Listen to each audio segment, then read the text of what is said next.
So this was a fun chapter, albeit it was a very self-contained chapter, but we're introduced, again, to this world a little bit at a time, which I definitely think is a good way to go and doesn't overwhelm you.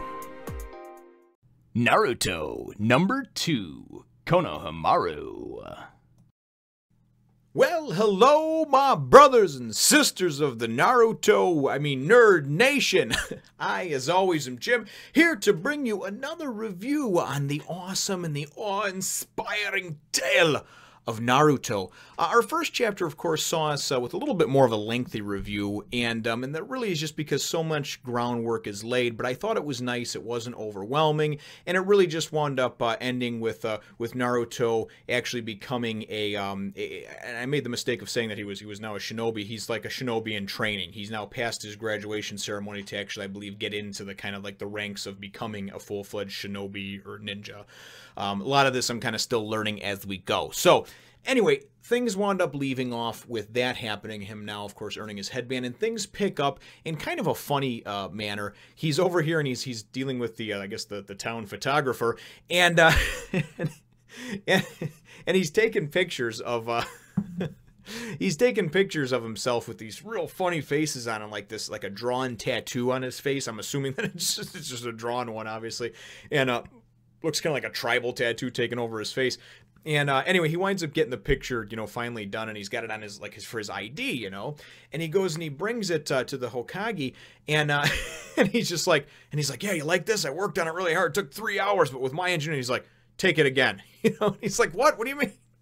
And he goes, first of all, you're not wearing your headband, your Hittite headband. And he's like, well, I didn't want to ruin it, and the graduation ceremony's tomorrow and this and that. And he said, and second of all, all the revered, leaders and shinobi and ninjas and whatnot of this, of this whole village are in this book, this almost like this yearbook type of thing or whatever. And you're gonna come on looking like a damn goof, So I thought it was pretty funny. So as he's over there talking, with the Hokage, all of a sudden, you see kind of the door kind of open up, and he's kind of like this younger kid trying to go and like sneak in. And as he comes in, he goes and he kind of trips over his own feet. It looks like, right in front of, poof, and first as he's like, before he trips though, he's just like, I got you, old man.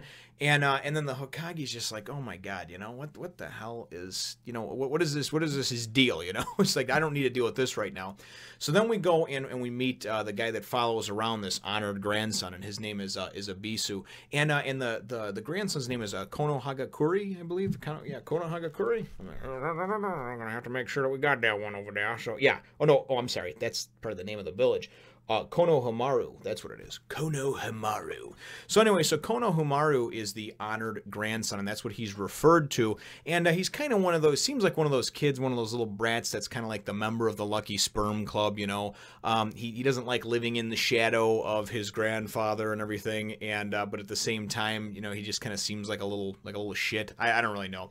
So anyway, he winds up getting into it with Naruto because he thinks that he set a trap for him, and you push him, and Naruto's basically just like, I don't give a fuck who you are. And, he's like, what's this kid's deal, And so anyway, so then as soon as he finds out he's the honored grandson and everything, most people just back off. Even Ebisu won't hit him, I guess, or whatever, because you don't want to touch the member of the Lucky Sperm Club, right? There'll be consequences and repercussions. Naruto's just like, bitch, I don't care. And he just whacks him, So anyway, Naruto goes off and he's, it's later on, he's walking along, and there's just terrible attempts at this Konohamaru. At Konohamaru. That's, I keep wanting to call him Konohagakure. But Konohamaru, is following him, and he's just like, will you stop following me? And anyway, the kid winds up bugging him and says, listen, I want to be your disciple. I want you to show me how you did that ninja centerfold move, that wound up getting my grandpa. So then the first chapter, that was a mistake that I had made too, I guess. Not really a mistake, but I just didn't know when Naruto went to steal the scroll, it was obviously from the Hokage's house or the main temple or whatever, and that's who kind of caught him in the middle of the night, and he used his ninja centerfold. So anyway, so these two go along and they're going off and kind of learning how to do it, and the kid has some failed attempts at it. It's real funny because he winds up going and creating this sort of big, just fattish, slobby type of woman, and Naruto's like, instead of the hot ninja centerfold, and Naruto's like, no, taller, thinner, so they're training, and it winds up going back to, and it shows Iruka. and he comes upon the Hokage, and he says, I've been looking all over for you, this and that, and he's explaining about Naruto and how he's so excited about the graduation. He's on cloud 9, blah, blah, blah, and he's going to be the greatest, this and that, and he wants to be a, a full-fledged shinobi, and the Hokage says, and he goes, yeah, that may be difficult, though, And this is kind of cool. This is where the whole backstory, comes from, at least not the whole, but what we've seen so far.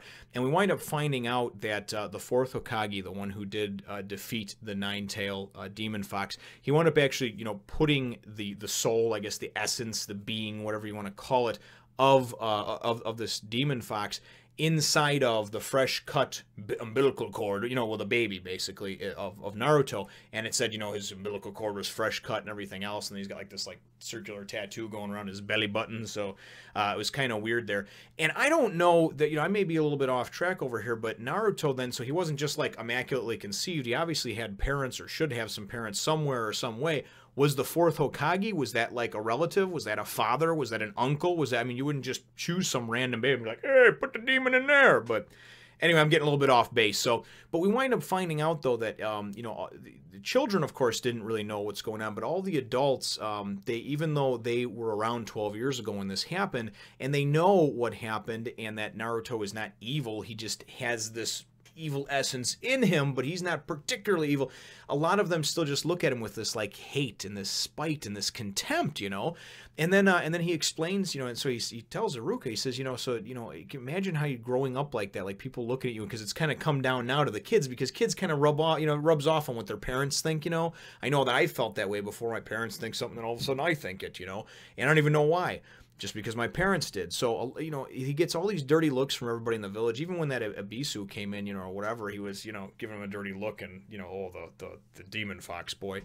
So, he explains, he says, how would you feel to basically to be around all your peers and friends, supposed friends, and the people, your countrymen, whatever, the people of the village, and to just, like, you don't even exist, And actually, I thought it was kind of saddening, to tell you the truth, and believe it or not, it just, kind of choked me up a little bit, because, like I said, to be honest, I couldn't imagine that type of feeling, as lonely and as lost as I felt at times in my life. I couldn't imagine if just everybody around me, having no family, and then everybody around me just sort of just looking at me with this glare of contempt and hatred, So we find out that background and that little bit of a backdrop of Naruto. So anyway, so then you go back to Konohamaru? Yeah. Konohamaru. Sorry. Konohamaru. It's been a long day, and it's only like 2 o'clock, and I'm not even wearing a watch.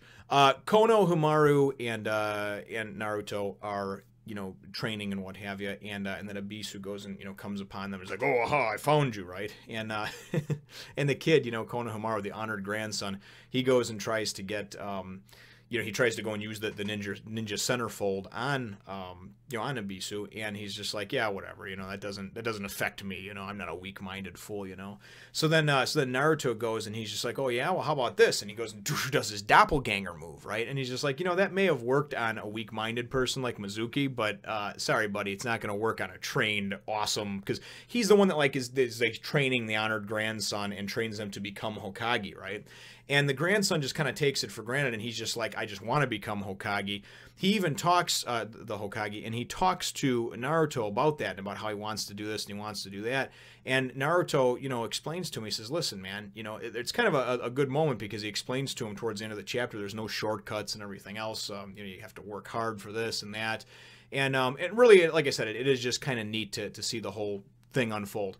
So anyway, but back to the whole matter at hand. So Ebisu again has that just kind of contempt and hatred for Naruto, and even when he goes and appears, he goes and he kind of glares at him, and Naruto's like, another one? There's always somebody glaring at me, So Naruto has picked up on it. He knows that it's happening, and he just deals with it. But still, man, it can't feel good.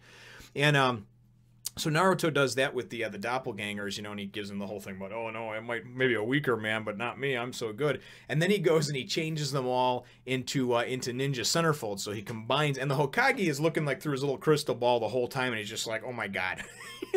Immediately he goes to the most lowbrow technique whatsoever, but even I probably would have succumbed to that, because all of a sudden and he calls it his ninja harem, and all of a sudden he's got all these hot naked broads jumping on him, wanting to kiss him and touch him and, grab his wiener. And Ebisu was just like, oh my god. So, but anyway, the chapter winds up ending shortly after that. We wind up seeing Naruto and Konohamaru, and they're sitting down and they talk, and basically he explains to him, he says, listen, Konohamaru is like, you know what, and he explains to him the whole thing about, listen, I don't want to just be like the honored grandson anymore. Like, that's why I want to be Hokage, and be the Hokage, because I'm tired of nobody even calling me by my name, you know. And apparently his name was influenced by the actual, you know, name of the village and everything like that. That's why I keep getting them mixed up or whatever, because they're similar, the beginning part of them, the first couple syllables. But anyway, you know, so Naruto sits down and he's talking with him, and, you know, they're kind of sharing their feelings and what have you. And I don't know how much of an important part that he plays, if any, this Konohamaru, but they wind up kind of making this pact of, like, Konohamaru's like, I'm not going to be your disciple anymore, your trainee. You know, the bottom line is we're both now vying for that position of Hokage. We're trying to get to that level, and we're going to be trying to become, you know, full-fledged shinobi. And Naruto is like, hey, that's fine, whatever, buddy. You know, you can go against me all you want. But he basically winds up saying, you know, something to the effect of, like, listen, I'm already like a ninja in training, brother. So you're going to have a long uphill battle over there. But all in all, that was the end. That's where the chapter left off, you know. And I thought it was kind of cool because they kind of swear to be like rivals, you know. And again, I don't know how big of a part this is going to play, but I thought it was very cool and a very fun chapter, giving it a little backdrop and a little history. And really, my chapter question is what do you think about Naruto's past that has been revealed thus far? I mean, do you feel bad for him? Do you not care? Are you kind of indifferent about it? You know, because for me, like I said, it induced some feelings, you know, and they definitely weren't good ones. You know, I certainly just, my heart kind of went out to him. So let me know what you think. Leave your answers in the comments down below. Feel free to hit the thumbs up, the like button if you should think that I deserve it, and subscribe if you haven't done so already. We will look forward to catching all of you in the next one, Nation. So if you want to see some more of my artwork there, folks, you can go on over to my Facebook or Instagram page and look at it to your heart's content.